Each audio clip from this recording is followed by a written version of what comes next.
3 ऐसे boring Indian businesses जो हर साल करोड़ों कमाते हैं, लेकिन इनकी कोई हाइप नहीं है, कोई फंडिंग नहीं है और कोई एप्स भी नहीं है।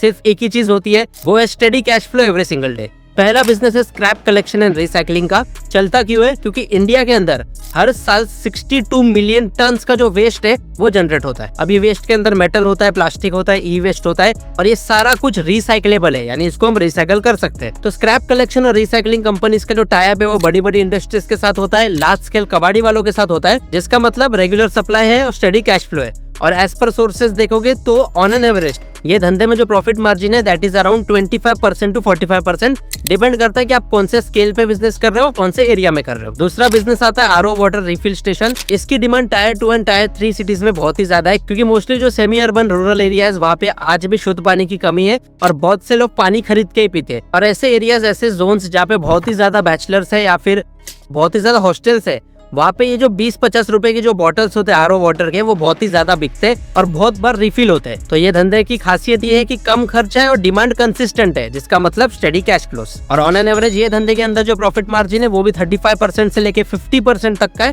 डिपेंडिंग अगेन कि आप कौन से स्केल पे काम कर रहे हो और कौन से एरिया में कर रहे हो। और तीसरा बिजनेस आता है प्रिंटिंग एंड पैकेजिंग का, क्योंकि आज के टाइम में हर एक प्रोडक्ट को पैकेज चाहिए, हर एक प्रोडक्ट को लेबल चाहिए। फिर भले ही आपका प्रोडक्ट कोई भी कैटेगरी का रहने दो, from snacks to pharma, everything needs packaging and labelling. तो यहाँ पे ऐसी कंपनीज का बेनिफिट ये है कि इनके जो ऑर्डर्स है वो रिपीटेड होते हैं और मोस्टली लोकल मैन्युफैक्चरर्स के साथ होते हैं, तो वो धंधा जो रहता है वो लॉन्ग टर्म के लिए सस्टेन करता है। और इस इंडस्ट्री में भी जो प्रॉफिट मार्जिन है that is around 20 to 30%। A lot more in the caption, do check out.